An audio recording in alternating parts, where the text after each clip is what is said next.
Bahan-bahan yang diperlukan untuk mencangkok tanaman: 1.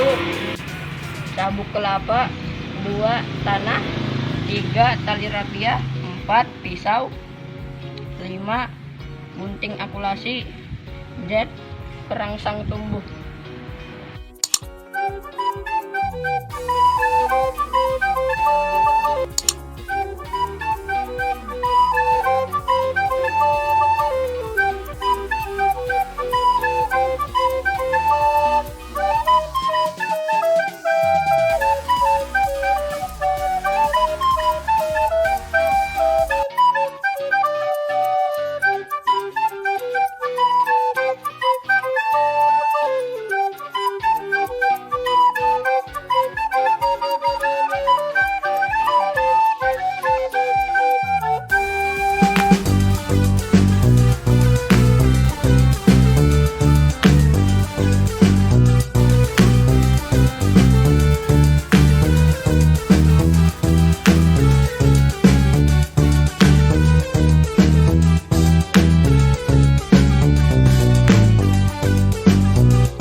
Pada suatu hari, hiduplah seorang gadis cantik bernama Cinderella.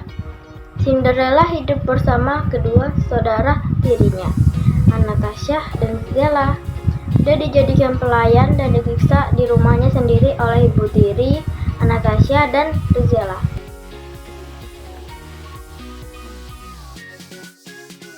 Cinderella, sini kamu. Ya Bu, ini mana makanannya? Itu. Udahlah. Sekarang kamu cepat bikin makanannya. Anak-anak saya pasti udah pada lapar. Anastasia, Gisela, sini. Gisela dan Anastasia pun datang. Iya, Ibu.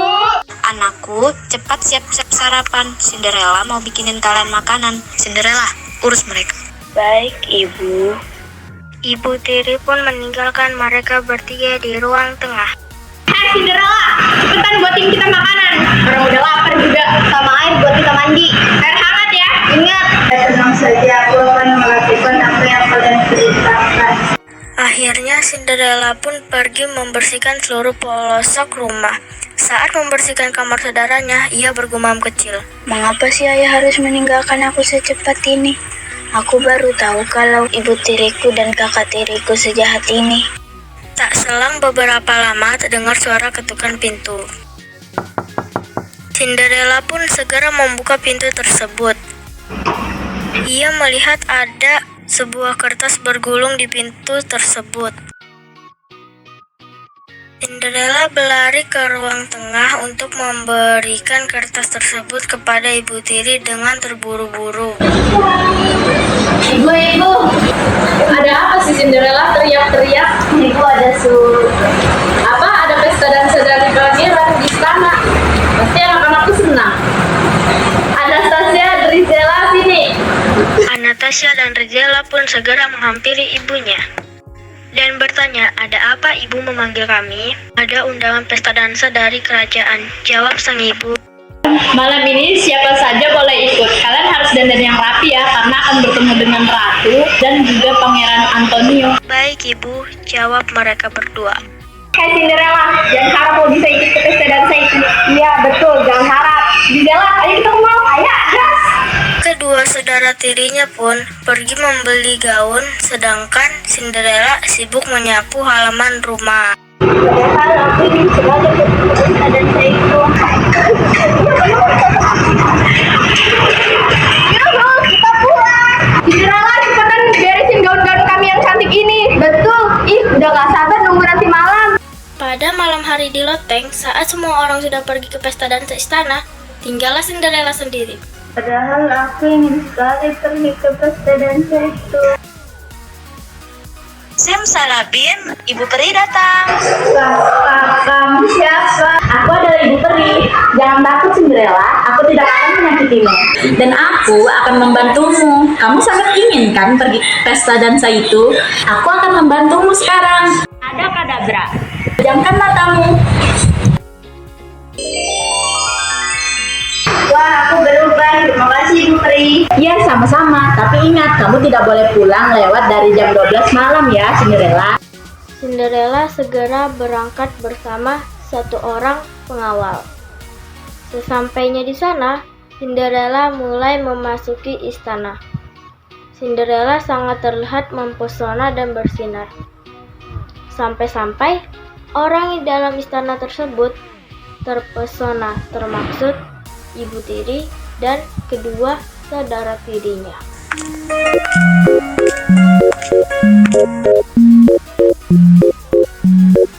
Bukan itu kayak gak asing ya? Ya kayak pernah lihat. Iya, aku juga pernah melihat ya. Pokoknya benar-benar gak asing ya. Banyak orang membicarakan Cinderella, tetapi Cinderella cuek. Dia hanya berjalan menuju tempat duduk ratu dan pangeran. Selamat malam Ratu dan Pangeran Antonio. Senang bertemu. Maafkan saya jika datang terlambat. Kamu wahai putri. Terima kasih Ratu. Kau pun begitu cantik dengan gaun indahmu itu. Siapa namamu? Perkenalkan, namaku Cinderella. Senang bertemu denganmu, Cinderella. Cantik sekali rupamu. Maukah kau berdansa denganku? Tentu saja Pangeran. Cinderella dan pangeran pun berdansa bersama. Sedangkan orang-orang hanya menatap mereka dengan tatapan iri kepada Cinderella, termasuk dua saudara tirinya Cinderella. Waktu sudah menunjukkan pukul jam 12 malam. Sudah pukul jam 12 tepat. Aku harus pulang Pangeran. Belum selesai. Tapi aku harus pulang. Pangeran pun tidak bisa mengejar Cinderella, namun ia mendapatkan sebelah sepatu milik Cinderella. Karena itulah Pangeran Antonio memutuskan untuk membuat sayembara, yaitu mencari kaki perempuan mana yang cocok dengan sepatu kaca tersebut. Akhirnya, rumah Cinderella adalah rumah terakhir untuk memutuskan sebuah pemenang dari sayembara ini. Selamat pagi. Ya, selamat pagi. Pangeran Antonio, selamat pagi. Selamat pagi. Bisakah kamu membantu seluruh anggota keluargamu di rumah ini? Pangeran Antonio, suatu kehormatan bisa bertemu denganmu. Kira-kira ada keperluan apa Pangeran datang kemari?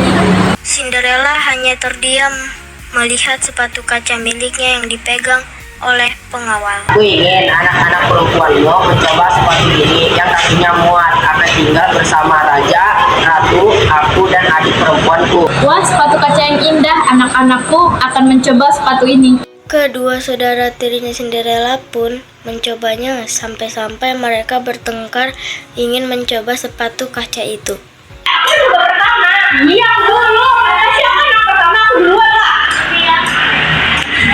Pengawal, pakaikan sepatu itu kepada mereka. Yang pertama mencoba sepatu itu adalah Anastasia. Ini kecil banget sepatunya. Sepatu semut kali, bukan manusia. Bukan, gak muat. Kita sana begitunya. Lalu Rizela pun mencoba sepatu tersebut. Ih, bener ya. Ini mah sepatu semut, bukan sepatu manusia. Sepatunya tidak ada yang cocok dengan kalian. Pangeran, apakah aku boleh mencoba sepatu itu? Silakan, siapa saja boleh mencobanya. Akhirnya Cinderella pun diizinkan mencoba sepatu itu. Dan ternyata Pas, sepatu ini pas dengan. Bohong, masa sepatu itu pas sama dia sih? Iya, pasti bohong. Gak mungkin sepatu itu pas sama dia. Dia kan jelek, bau, mana kusam lagi. Masa pas sih? Pangeran juga mau emang.